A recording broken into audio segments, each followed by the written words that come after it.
comment déterminer les coordonnées d'un point dans l'espace. Nous avons ici une application. Soit A, B, C, D, E, F, G, H, un pavé droit.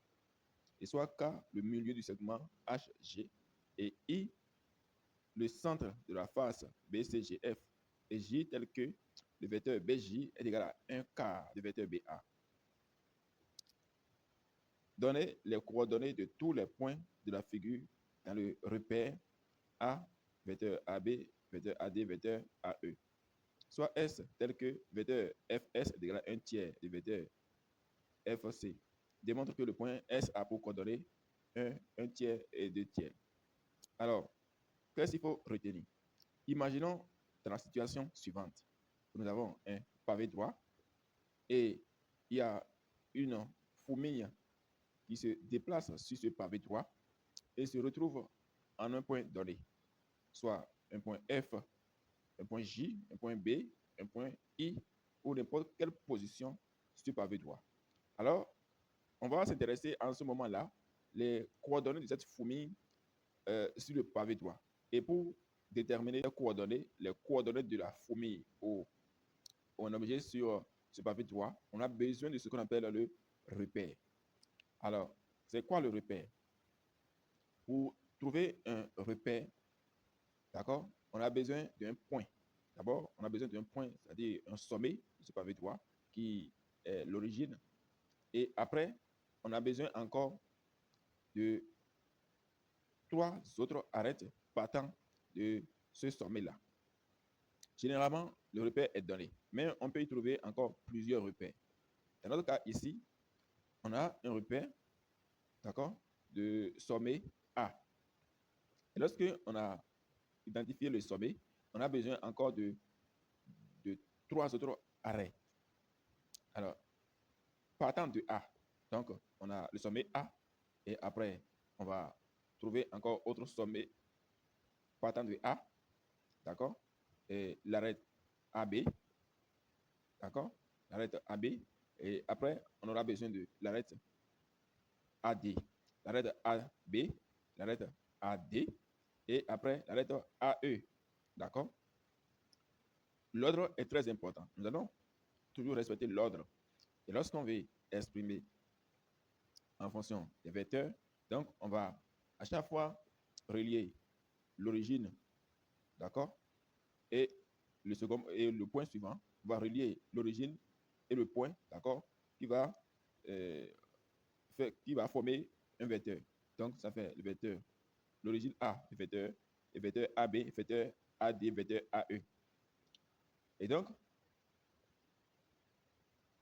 quand on prend AE, quand on prend AB, AB c'est l'axe des abscisses et AD c'est l'axe des ordonnées et AE c'est l'axe des altitudes. Et si on veut déterminer les coordonnées du point A dans le repère, comme A c'est l'origine, donc ces coordonnées c'est 0, 0, 0. D'accord? Là, il n'y a rien à faire, c'est facile. Maintenant, au niveau du point B, on veut déterminer les coordonnées du point B. Alors, le point B se trouve ici sur l'axe des abscisses. Et donc, une unité de l'axe des abscisses. Parce que ça prend en compte toute l'arête de AB. D'accord? Donc, ça fait une unité de l'axe des abscisses. D'accord? Maintenant, au niveau de l'axe des données, est-ce qu'on a besoin de, de AD, par exemple? Non.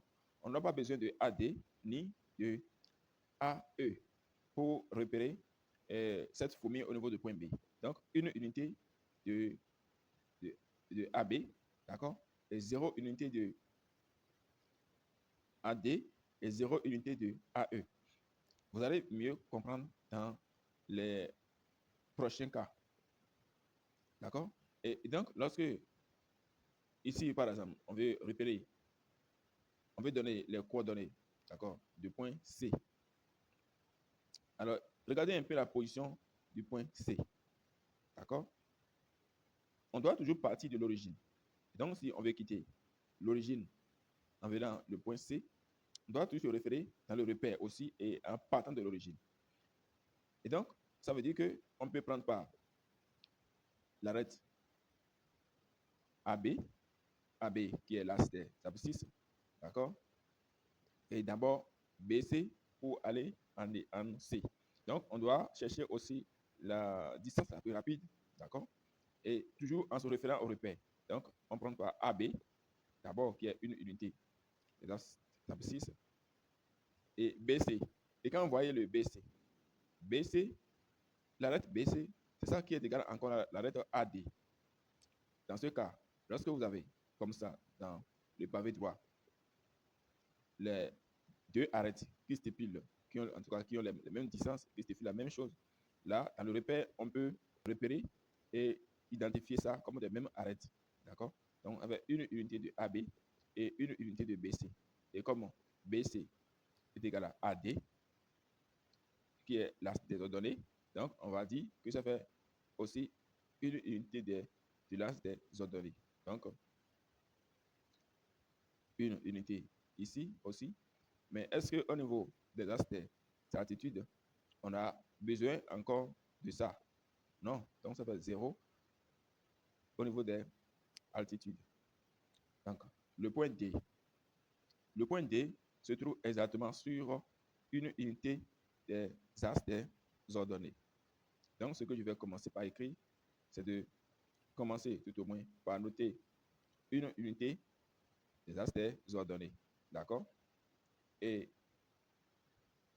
0 unité des axes des abscisses parce qu'on n'a pas besoin des abscisses. Et maintenant, aussi 0 unité des axes des altitudes. Donc, ça fait 0, 1, 0. Le point E. Le point E, maintenant, se trouve quelque part ici, en haut. Et quand vous voyez le point E, c'est exactement une unité de l'axe des altitudes. Donc, ça fait 1, mais au niveau de l'axe des abscisses, c'est 0. Et ordonnée aussi 0. D'accord? Alors, le point F. Quand vous voyez le point F ici, toujours en partant de 0, comment peut-on, comment se déplace dans le repère en partant de 0 pour aller au point F? Donc, soit on prend par AE et on revient maintenant à EF, ou bien on prend par AB d'abord et on revient à BF. Alors, on va supposer AE, EF. D'accord? AE, EF. AE, c'est une unité de altitude. Et EF, EF ici est égal encore à AB. Donc, EF est égal à AB, qui est une unité de l'axe des abscisses. D'accord? Donc, c'est comme ça que nous pouvons procéder. Et 0 unité des axes des ordonnées. Quand on prend la seconde situation, AB et BF, c'est la même chose. Donc, on aura 1, 0, 1. Alors, le point G. Le point G ici, en se référant toujours au repère AB, donc de B pour aller en C, BC, et de C en G, CG. Alors, A en B, ça fait une unité des abscisses. B en C, une unité des ordonnées. D'accord? Donc, avec 1. Et de C en G, ça fait altitude, n'est-ce pas? Parce que c'est les mêmes arêtes, même distance. Donc, ça fait le point G de coordonnées 1, 1, 1. Le point H. Le point H, en partant toujours de A, l'origine du repère, et en respectant l'ordre du repère aussi, le point H, ça veut dire qu'on peut prendre par AD, et après on monte pour aller en H, en H. Donc ça fait AD et DH. Donc AD, c'est une unité des ordonnées, DH, une unité des altitudes. Et donc, on n'a pas fait référence à AB, donc ça fait 0. On peut considérer encore AE, qui est une unité d'altitude, et EH. Donc, le second point est maintenant le point K. Comme vous voyez ici, le point K, d'accord? Le point K, on nous a dit que c'est le milieu du segment HG. Et pour quitter le sommet, pour aller en K, donc on prend une unité de AE, d'accord? Ça fait 1 au niveau de attitude, une unité de EH, et EH, c'est ça qui est encore égal à AD, donc une unité des ordonnées, et ici, HK, pour venir en K, donc on n'a pas besoin encore de parcourir toute la distance de HG, donc ça fait HK. HK et HG, c'est ça qui est égal encore à AB. Alors que HK, ça fait un demi de HG. Donc ça fait aussi un demi de AB. Le point J, d'accord? Le point J se trouve sur l'axe des abscisses, un peu comme le point B. Donc, ce qu'il faut comprendre, simplement, il faut comprendre qu'on n'a pas besoin de faire référence ni aux axes d'altitude, ni aux axes des données avant de trouver les coordonnées du point J, comme le cas le point B. D'accord? Donc, ça fait 0 au niveau de l'altitude et 0 au niveau des ordonnées. Mais on nous a dit ici que le le vecteur BJ est égal à 1 quart de vecteur BA. Ça veut dire qu'on divise la lettre AB par 4. D'accord? Et BJ prend une partie. Donc, AJ doit prendre les 3 quarts restants. Donc, ça fait 3 quarts de AB, d'accord? Et 0, 0 pour ordonnée et altitude. Alors, le point I, on va prendre une unité de abscisse, mais on nous a aussi précisé que le I est le centre de la face BCGF. Donc, alors que quand on trace les diagonales doivent se couper en leur milieu. D'accord? Et ici, quand nous faisons une probabilité orthogonale, d'accord? Quand on projette ça sur BC, ça doit exactement être le milieu de BC, d'accord? Si on a bien mesuré. Et quand on projette aussi comme ça sur BF, peut-être aussi le milieu de BF.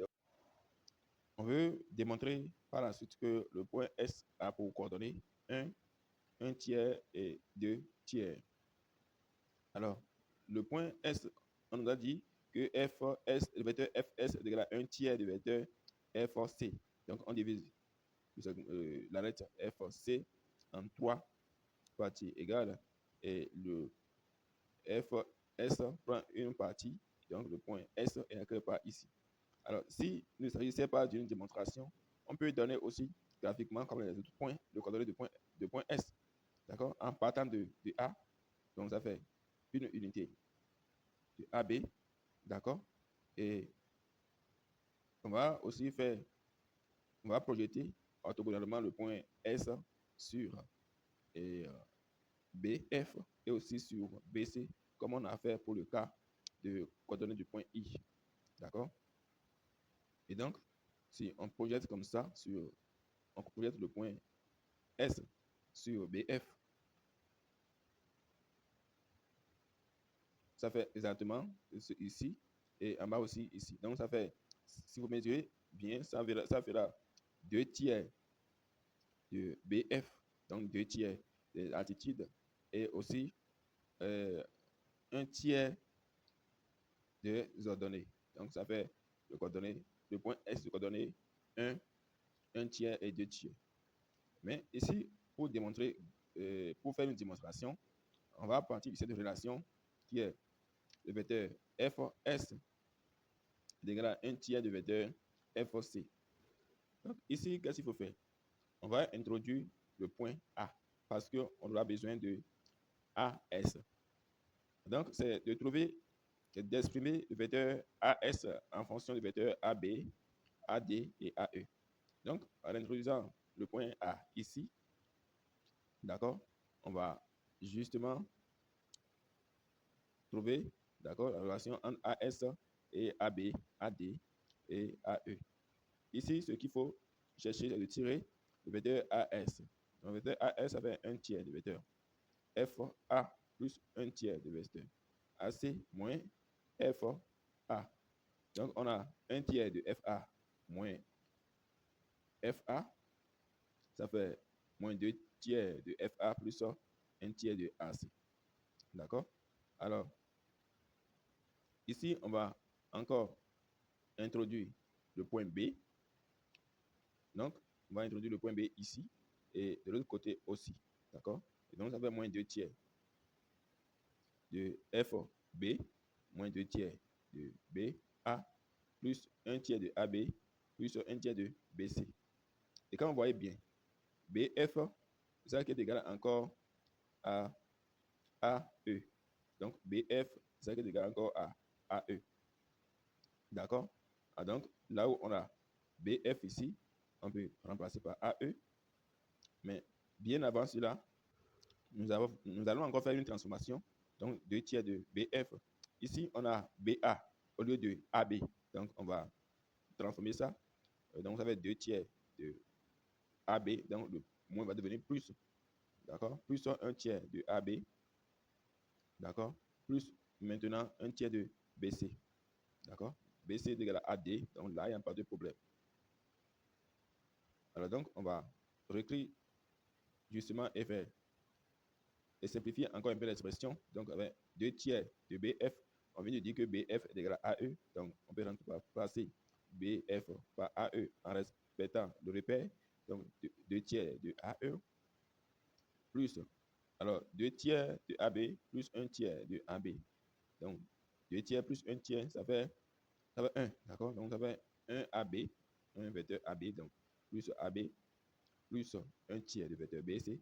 Alors, vecteur BC est égal à AD, le repère.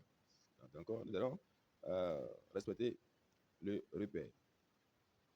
OK, donc, alors, quand vous voyez ici, les points ne sont pas en ordre. Donc, on va réorganiser un peu.